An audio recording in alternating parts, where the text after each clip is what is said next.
about my training. So because some of the you may be still students or in training. Oops. So I have a bachelor in cognitive and integrative neuroscience, and I did a master in cognitive science at the Cogmaster ENS, and then I did a PhD with Julie Grèze at the LNC, or former LNC, at the ENS at the DEC. I did a 4-year PhD. I defended exactly 3 years ago now. And just to give you a glimpse about how I came up with CT, I just wanted to show that during my PhD, something that was quite fundamental for my post-PhD career, I would say, was to do a training cycle at the Institut de Formation Doctorale. So for the doctoral students, PhD students, you can do those formations that were really interesting to me and to many other PhD students I talked about with. It was called Define Your Professional Project, and it was aimed aiming at making you reflect on your future and what you would do if you could do anything, and really think without any boundary. And that's something we don't do quite often, to really think out of the box, as we say. So it was something that was really interesting to me I started in my 2nd year.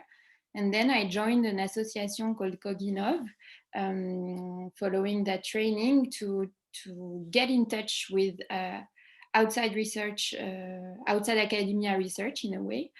And then at the beginning of my 4th year, we met with the team of CT and we started working together. So in 2017, so now it's been 3 years. No, it was in 2016. So now it's been 4 years we're working together, a little bit less that the company has been created. But everything happened from my mid-PhD to the end of the PhD. And that was really crucial for me to have a supervisor that was really supporting this career outside of academia. So I think it's really important for your supervisor to be next to you and to support you if you want to go out of academia.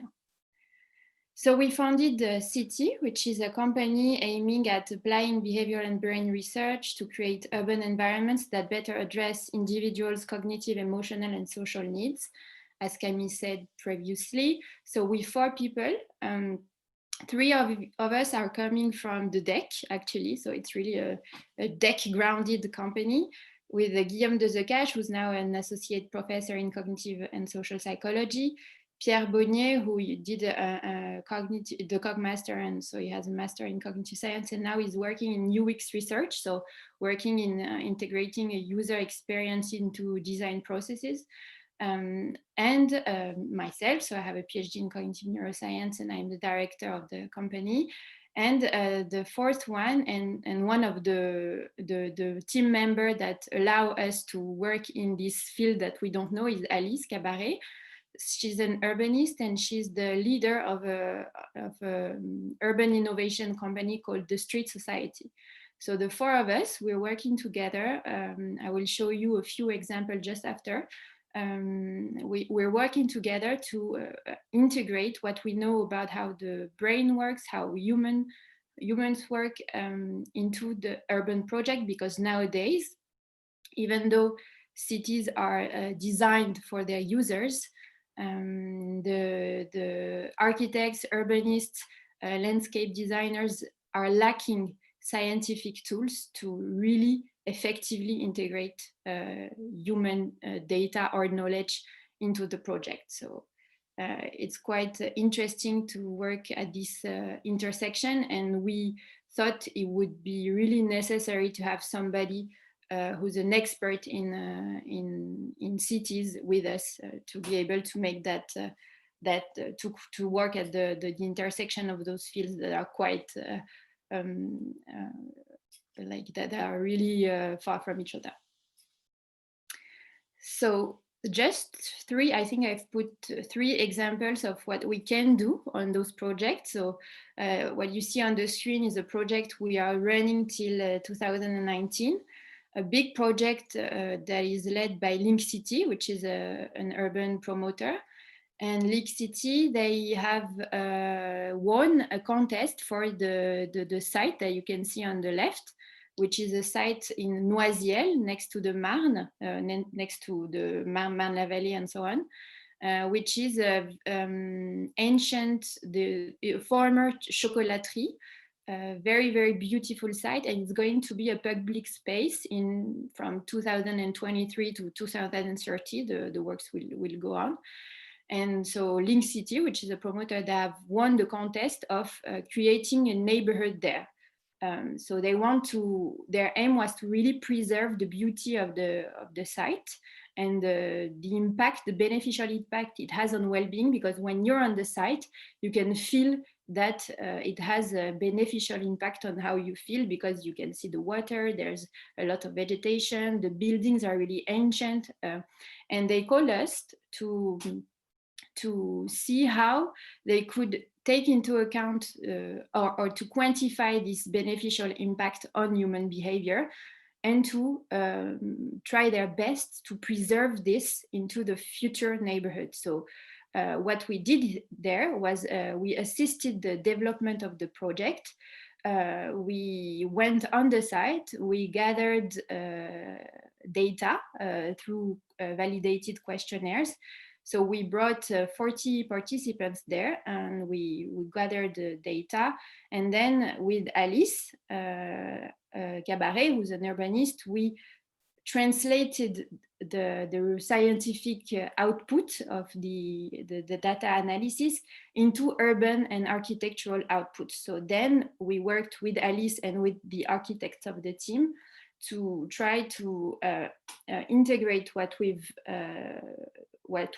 was out of the data analysis into urban and architectural recommendations for the project. And then the architectural plan of the neighborhood were changed according to those inputs, and a lot of other inputs for sure.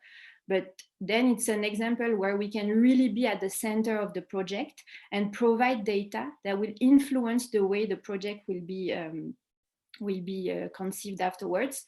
Knowing that already they have a lot of data already integrating in those project data from the ecological environment, the weather data. So a lot of data are already integrated, but no human or behavioral data. So that's what we did there. Another kind of project that we run with Simone, so maybe we'll talk about it later, is to investigate human behavior, either in situ or ex situ, if we cannot do a field, if we cannot gather data on the field, in order to better understand the relationship with the urban environment.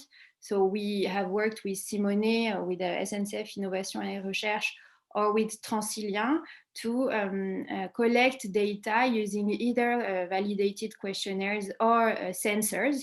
So in one study, we used wireless sensor for the electrodermal activity. In another one, eye tracker to study on-site oculomotor behavior.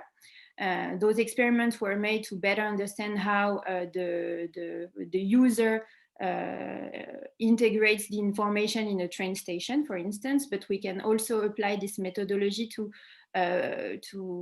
for instance, now we are working on a project aiming at better understanding why people want to live in single homes in the peri-urban areas and not in buildings in the city center. What are the drivers and the cognitive drivers of their choices, the psychological drivers, whereas nowadays those studies are using sociological data. So that's really interesting to have those sociological data already, but they don't have cognitive science specialists working on this question, or not in the private or public sector. In academia there are, of course, but our goal here is to take to extract what's relevant in the literature and to test it on the field. I hope it's clear enough, but you'll be able to ask me questions if I'm not clear enough afterwards. And lastly, last example of what we can do is assessing the impact of an urban intervention. So here, for instance, it was an intervention realized in Paris, Rue du Temple last summer. And we went on the site, and the idea was to collect data before and after the project. And we asked neighbors to answer our questionnaire. And we were able to show that there was a significant increase in positive emotions, a significant decrease in negative emotions, and a higher degree of attachment to the place and of the willingness to protect the place. So this kind of data can also be really important to show the added value of those urban intervention, because nowadays, when an intervention like that is made, no data are collected usually. And the average case is that there are no data collected.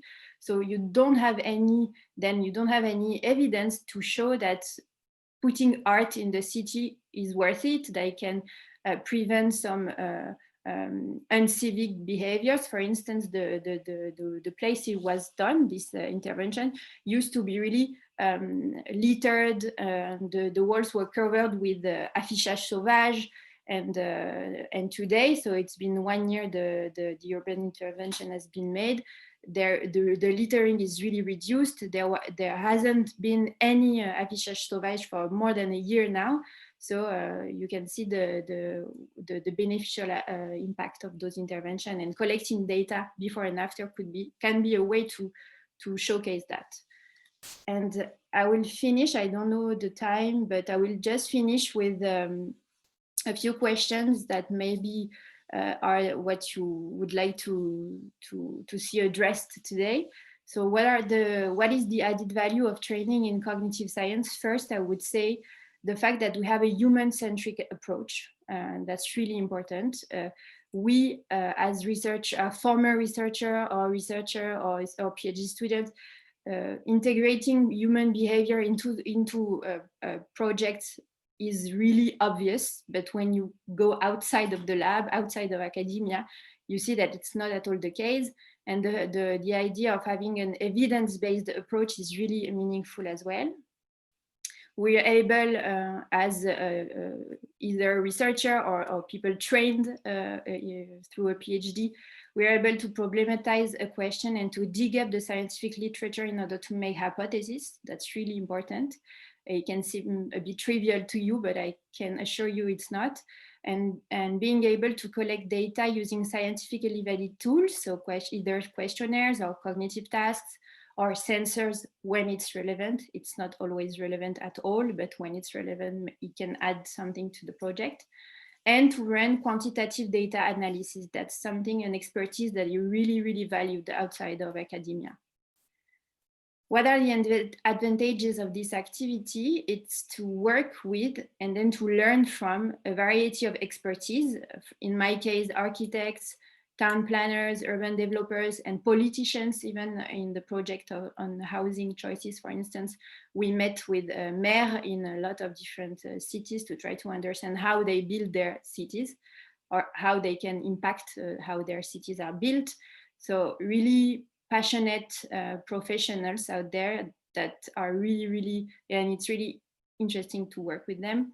And the second advantage, and that was my driver to go out of academia actually, is to really observe the impact on society. So what we do, we can see and really witness the impact on society, entre guillemets. And the disadvantages, or I would say the challenges of this activity, it's to work with non-scientific experts, and it needs a high degree of pedagogy because we have to make them in a way understand that it's difficult to collect data, it takes time, we need a lot of data to have robust results afterwards. So it needs a lot of pedagogy because today, in those fields, usually quantitative research is not the norm at all, and it's more qualitative methods that are used. So we're using very few people, like 5 or 10 people. So a lot of pedagogy to make them understand how important it is to have to collect that data properly and to analyze them properly, and a very high degree of humility as well, because usually we work with experts that have that don't have an evidence-based approach, but an empirically based approach in a way.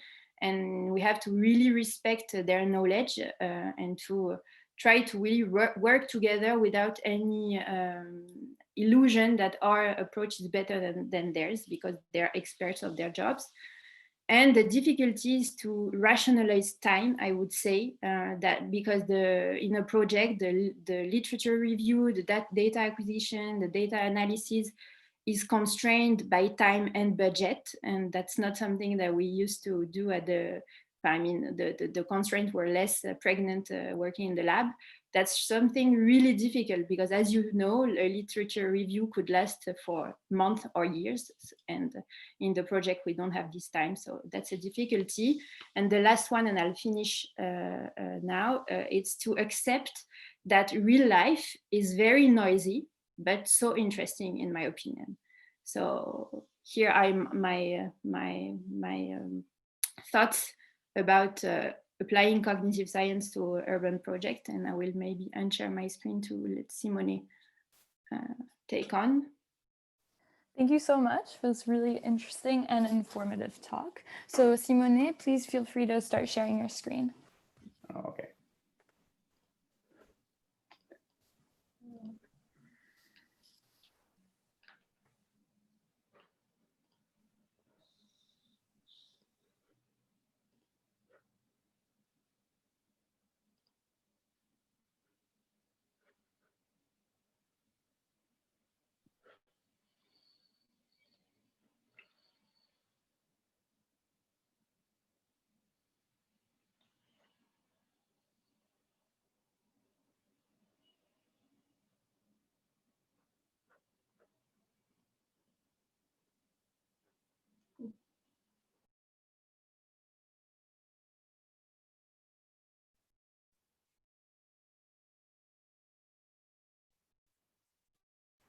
Disappeared.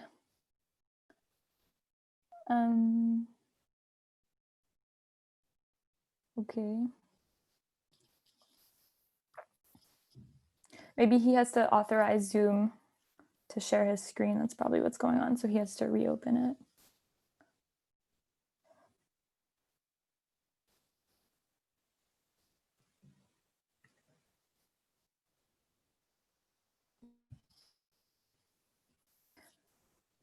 Maybe if someone has a question right now. One. Oh. No.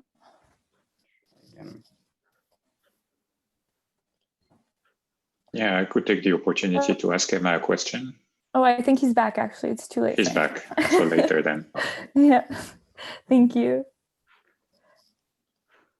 I hope you see now. That's better. Yeah, so we see your background. Yeah, and here's the PDF. Excellent. Perfect. So, sorry. No problem. Go. A little problem. So, thank you first of all for the invitation. I will talk a little bit about. It's not working the right way.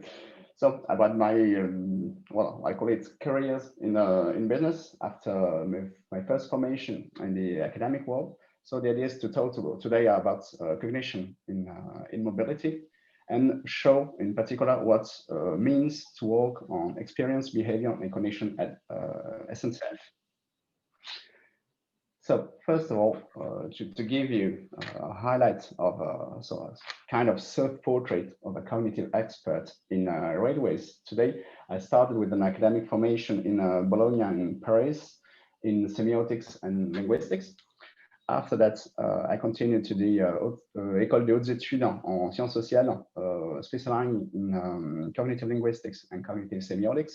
And after that, I arrived at SNCF, the part of the SNCF works about train stations, in order to work on improving signal systems in stations. So the idea was to make studies who could help people at the department and station to reconceive entirely the senior system. So I worked on pictograms, on how you put signage in space, on how people react when they look at that, on how to conceive icons, and so on and so on and so on. So I do this by a CIFRA PhD contract. And after that, I decided to stay at SNCF. First of all, with, how can I call it? As an expert, as a junior project manager in senior systems and new passenger information interactive devices. After that, I go to another company, which is called Sistra. And I worked on smart design and passenger information system. And in 2017, I came back to SNCF, specifically in the innovation and research department, to build a new research program, which is called today Experience, Behavior and Cognition Program. So just to give you some insight on what happened. So today, why it is interesting and important to use cognition and cognitive tools to better understand mobility. It is because mobility is going through a change of paradigm, and today it isn't so interesting to spend a lot of money to build a new infrastructure, but it's more interesting to better comprehend, to better design, and to better evaluate politics linked to mobility and transport. And so in this kind of problem, cognitive science could, first of all, give better insights on human behavior and mobility practices. After that, they could help conceive by usages and interaction and not following technical a priori, which are typical of an engineer-based company like SNCF, and could finally help experimenting, objectivate results and pitfalls, and obviously ameliorate products and offers. So our research program today aims to provide SNCF group with knowledge focused on humans. To do that, we take into account, we analyze, and we try to have a better understanding of how people, staff and travelers perceive, behave, have their representation and emotion during all this great part of our days, which are linked to mobility. We use multiple approaches and methods. So we try to adapt those methods and approaches to the needs of each project, so we can mobilize psychology, ethnology, neuroscience, but also other disciplines like design or semiotics, with the goal to help developing and improving new tools and new services, which could help improve the well-being, the autonomy, the reassurance, and the agility at the same time of travelers and staff. So if I had to describe today the different axes we are working on, I can find 4 of them. The first one, we call it mastering time. So it's the idea to work on a better understanding of how people subjectively behave during the mobility concerning time. So which impact a delay could have, for example, which is the right way to show the departure time on the screen, and so on. We have the second axe, which is very concentrated about simplifying information. So when you are in shared mobility with other people and not going with your car somewhere, it is extremely important to have all the information you need to arrive at the end of your trip.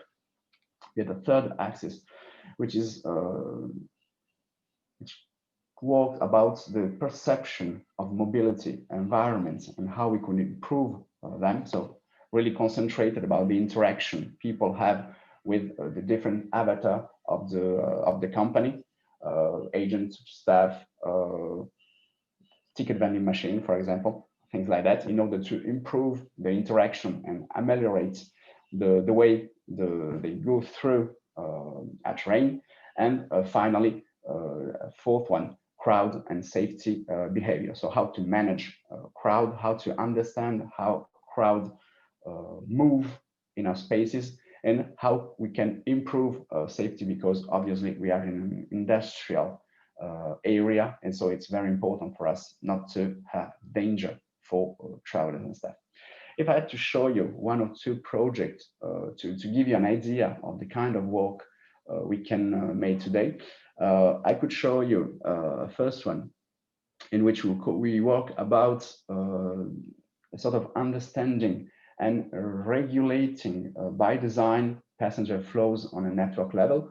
So we work using mobility apps, for example. Here you have the SNCF app, and we try to look by experimental manner if some modification we could have on it could improve comfort and modify the choice people could make, for example, for when they have to make route choices. So we can impact, for example, the graphical version which is proposed to user. Here you have a spatial representation of a route choice. Here you have, for example, a temporal representation of the same choices. And here you have something which is more common today, a symbolic representation of route choice. Obviously, the choices will be different following the kind of design you will show to people. And this could help regulate flows on the network without building or buying more trains, for example. But we also could work on transfer complexity. So try to explain that having a change in this station will be complex and longer than on another one. We could show, you have it, I think it's extremely small for you, but we could try to show the crowding forecast in order for people to modify the decision and have a better comfort when they'll be on train, for example. Obviously, working about passenger information disruption, and so explaining people that they probably will have better alternatives if they made something different from their habits. A second example I can show you briefly. It's on safety. So here you have a small image we taken from a virtual reality model we built of a system which is built to go through tracks in a station in which you will not have underground passage to go from a platform to the other. And here we show how cognitive science could help working on a problem which is really problematic today, because this kind of security system is used in more than 100 stations in France. We have between 3 and 5 accidents every year. But how to create new and more safer systems without testing it directly on the user. And here the response we made was to obviously create something which is in a protected area, so a virtual reality model of a small train station on 100 square meters free movement technical platform, in order to study in a lab 3 different safety devices. So you have the unimodal one, which is the one which is deployed today on the railway network, in which you have only a unimodal, a visual system, which will alert you when a train is arriving. And we tried also to have a second safety system with a multimodal solution. You will always have this kind of visual alerts, but you will always have sound, which is launched at the moment the trains arrive. And the third one is the one you see here on the screen. It's an integrated in which you have visual alerts, and you have a sort of chicane, which will guide you to have the right postural position in order to be oriented on the left and on the right, and to better see the eventual train arriving. And to do this, we made a multidimensional analysis. So how many risky crossings we have with the different devices. We made a high tracking analysis, heart rate analysis, hesitation, and so on. So here we have the real possibility to work on an ecological environment, an immersive virtual reality model, we could have high ethical standard. So we do not have to make to create dangerous situation for people who made the experiment with us, and we could have results that could be deployed later directly on the network. So just to finish, if I had to give you some good and less good things to work on alternatives to academia, what can I say? Well, first of all, maybe the hard part of the work, the probably more difficult things is to have balance, is to be able to maintain an important scientific rigor when you're attempting to give applied results. So this is not so easy always in the situation in which your results will be hoped in 3 months. So you have hurry also with this problematic point. I think Emma started talking about this, but when you're an intern will be even more important. 2 other elements, it's changes. So decision and things in business change much more faster than in academia. So you always have the need to be prepared to change your vision and to adapt to the new situation, and obviously constraints. It's normally your boss decides and you have to deal with that. And if I have to give you also far more good things, or what's the pleasant part of the work when you make cognitive science in business, is first of all, I think interdisciplinarity. We have no disciplinary walls. We only have goal-related collective problem-solving activity. So the thing which is extremely important is to find a solution for a problem which exists today for the company. And if you made neurosciences, cognitive psychology, if you are a designer, not important. The only thing which is important is to have the solution at the end. A second element, which is extremely interesting for me, is that if you had constraints, I was talking about it before, you always add a lot of freedom. So you have the opportunity to tackle an almost infinite set of challenges. And if you propose, you had great chances to have your proposition accepted by the company. You have a wide range of wild fields to investigate that are today still to clear outside the lab, so in real life, in which you have, and I'll finish on that, a real impact on people's everyday life. So I think it was one of the main reasons for MS2 to have made the decision at the beginning to stay in business and not coming back to academia after my initial formation. And I think I will stop here. Thank you for your understanding and for the comprehension for the small technical problems we had at the beginning. And if you need, before leaving place for questions, here you have the contact in order to exchange on a later moment if needed. So thank you. Thank you so much for this very clear presentation. So both presentations was exactly what we were looking for in this type of seminar. So we're going to take questions now. I'm going to open the floor to, let's say, students first, preferably, as it is often done at the DEC. So if you have a question, feel free to unmute yourself and ask your question. And if you're shy, you don't hesitate to write it in the chat.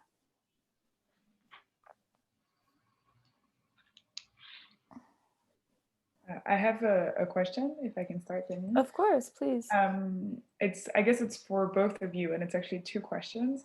The first one is, do you ever publish your findings in the studies you conduct, and whether it's in academic journals or more in a white paper format? And the second question is, how willing are people to invest in cognitive science? Like, how easy it is to convince them that there's real value in having this approach, or do you find it very hard to get some budget for experimentations and having this approach? Thank you. Emma, if you want to. Yes, I should start. Okay, thank you, Simone. Thank you, Mélusine. So for the first question, we don't currently we don't publish in academic papers because as difficult it is to publish as researchers, right?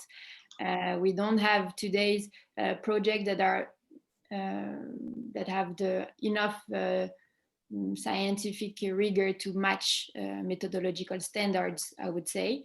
But we still publish papers or notes with the results. So it doesn't have any impact for the academic world, but we still try to publish the results when it's possible. And the second question was how easy or difficult it is to receive fundings for the projects. So the situation will be different with Simone, so maybe it will be really interesting to hear him as well. But convincing people that it's important to study human behaviors is not that hard because you can see the added value, especially when you start on my topic, when you start talking about all the data we have regarding the impact of urban environments on mental health. So those data are now really piling up, and it's easier to convince them. It's less easy to get sufficient fundings to do really clear, nice, as controlled as possible experimentation. But for now, we are young. In my case, we're really young company. So the eye I have on the gaze I can put on that now is that it's okay. We managed to get sufficient findings. We cannot always go on the field, I would say, and collect data, but already being able to do a good review of the scientific literature and to be paid to do that, it's already a challenge. And to collect data through online questionnaires, for instance, even if it's less scientifically maybe nice and smart than to do cognitive tasks, but still we can do interesting things, I would say. It won't be the type of studies we can run in the lab, but it's satisfying enough. And I will leave Simone. I think the answer depends a lot on the size of the company, obviously, and on the domain in which you are working on. I think it's you will have all the means you need if you work in a high density R&D company, for example, like I don't know, in France could be Thales or something like that. So you will have 10,000 engineers and researchers working on that. That's a great labs. At the SNCF, it's smaller than that, but I think today I can say that it's quite easy to do. If I take our example, we started the program in 2017, and I was alone. And in 2021, normally it would be 5 internal staff and 20 if I take all the PhD, postdoc, and external collaborators. So you can see that it's growing and grows bigger. And so the same kind of answer I can make about publishing, because if you work in, how can I say that, in a big company which has a department which is created for research and development, you always still have the need to be present in different kind of project. I take our example. We have ANR projects, we have European projects, we have international projects, and one of the key points for that is to exist on the academic world. So you have to publish. So if I take my case, I publish. All the team need to publish, and is one of the KPI on which we are evaluated every year. So our position, it's quite similar to the one you can have in academia. Thank you. Thank you. All right. Feel free if someone else has a question. Yes, all right, Frank, your turn.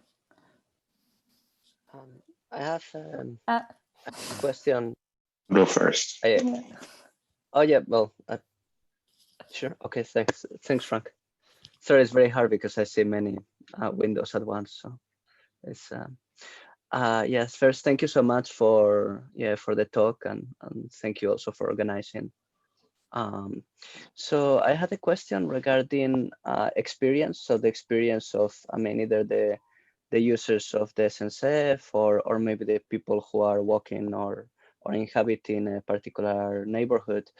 And I wonder what range of ways you use what range of methods you employ to probe the experience of the subjects or of the users, and if it's mostly questionnaires, something like Qualtrics, and maybe it's almost also if you ever use something that's more like coming from ethnography or anthropology, or if it's more semi-structured interviews or focus groups, or even something like microphenomenology, like just to get a feeling of what type of methods you've been using or you've been thinking of using even.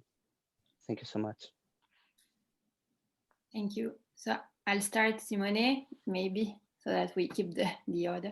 I think we used all the methods you've just cited. So we either collect data through questionnaires using the classic platform. So it could be Qualtrics, could be SurveyMonkeys, could be other platforms.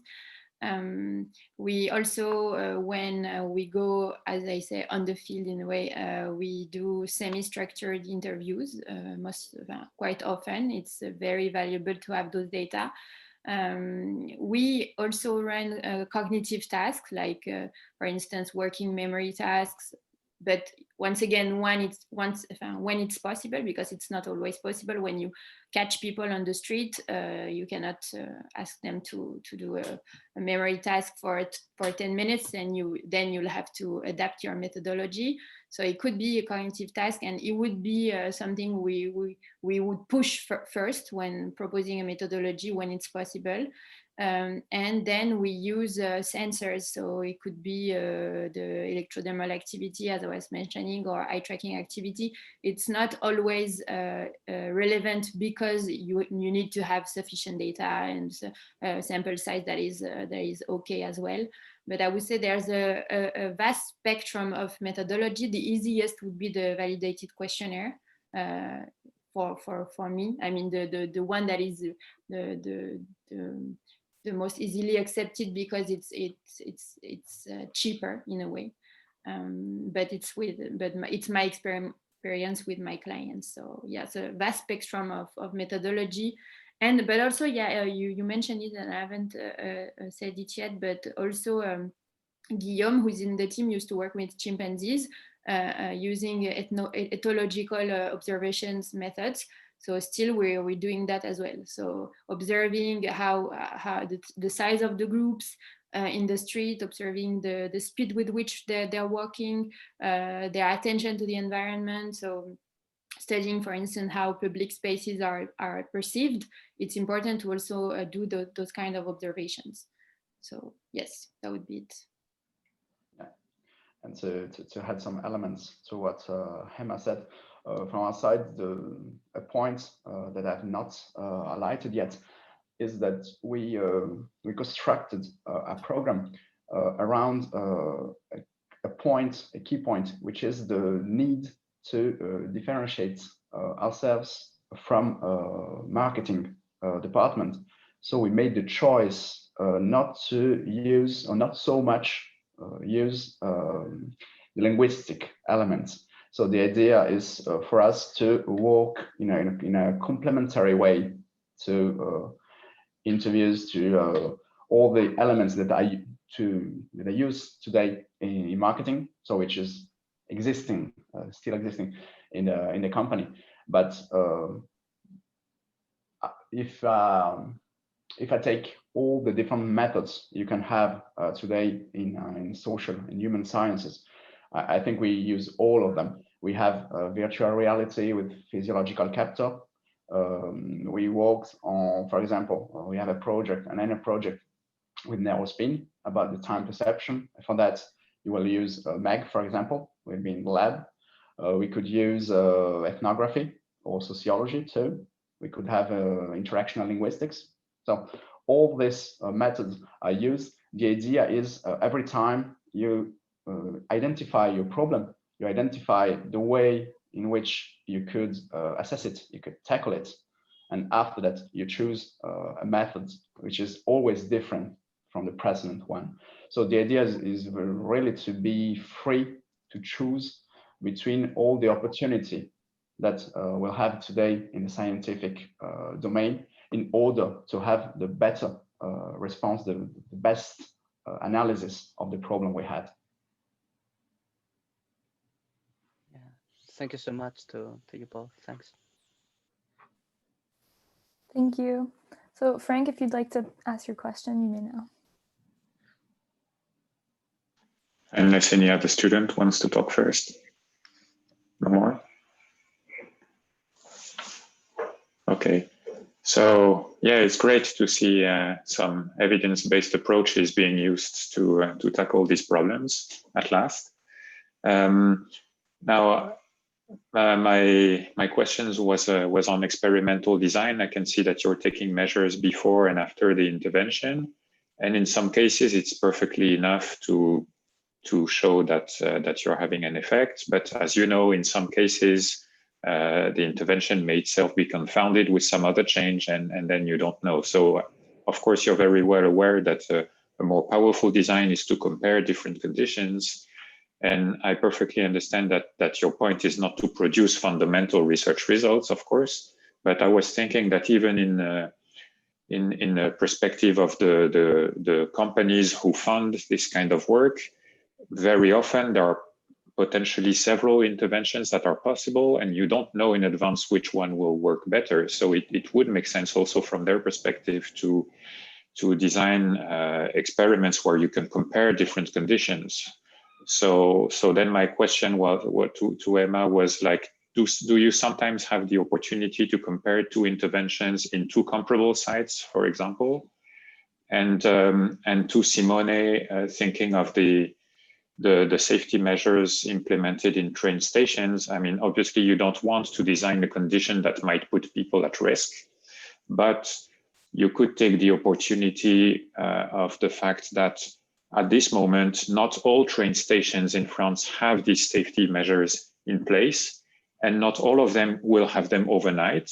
And therefore you can take advantage of the delay that it will take to implement them in some of them, to compare in the meantime, to acquire data in stations who have those safety measures and who don't have them, or who have some of them and not the others, to actually compare the conditions.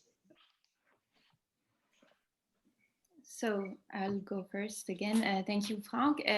So the question was, do we have the opportunity to compare different like on-site interventions? So for the pre-post measures, we have never managed to have those kind of opportunities. Usually, for this pre-post example I was showing, we were called really, the works were starting, so we were called like 2 days before and asked to come and to collect data, and so we had no opportunity to think and to organize more than what we did. So that's the problem with the hurry part Simone was mentioning. We're called, we have to collect data now, we don't have the opportunity to do much more, so we have to adapt, and we try to maintain the rigor while adapting to the field conditions. But when we have a little bit more freedom, we can, for instance, the big project we're working on in Noisiel on the public space, we argued that it wasn't relevant to study the perception of the site through a walk that would always be a walk in the site. So we varied the site that were visited before and after to try to balance when people were exposed to this site compared to other sites. So when we have a bit of freedom, we can try to counterbalance and to take into account those confounding factors. We have another study where we're working on the perception of public spaces, where still in the methodology, we have proposed to study different sites at different times of the day, at different times of the years, to counterbalance problems due to the weather, to the season, to the hour of the day. So we are trying to take into account the noise, or to account for the noise as much as possible, but always with limited budget, hence limited time. So we try our best, and we have sometimes to accept that it will be noisy anyway, because it will be, and that's how real life is. And it's not that easy to do, but yeah, we are trying to balance things as much as possible. Yeah, and what can I say about that is that I think this preoccupation is a major one for us. And if I take the example of the safety project I show you later, the idea is really to have a first part on a lab to identify some kind of solution. This will also give us the possibility to collect data and to think to new solutions. And after that, having a second part of the project in which we'll work on an experimental platform, which is bigger, in which you'll have the possibility to have also the physical dimensions that you normally will have in train stations. So to improve the immersion, to test new things. And after that, to develop new safety devices and to deploy it on the network once you have some scientific and valid data that could give you a certain, how can I say, that will give you the possibility to reduce the risk for people in real life. So that's the first point. And after that, obviously, we will install and have a last protocol, which will give us the possibility to study the difference, as you were saying, about stations which are equipped with a new system and the older one. So in order to collect during the different years the differences we could have between the two in a real ecological situation.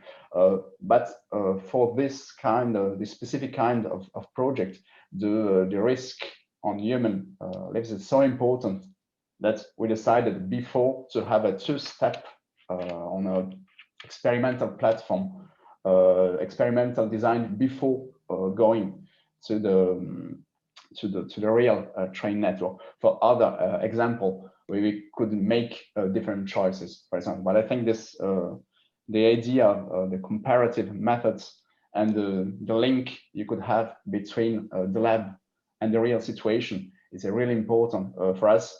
And we always work to try to find the right points for mediate between the two. Great, thanks. Thank you very much. So we could take one last short question. Otherwise, we're going to stop the session for today. The session is, so if anyone has the last quick question. All right, well then in that case, we're gonna thank our speakers for their great presentations. This recording will be available online on the DEC website where the program for DEC AltAC is. And I want to thank the speakers again for coming today. And thank you all for your attention during this talk. Thank you. Thank you again for your invitation and your attention. Thank you so much. Have a nice day. You too. You too. Bye. Goodbye.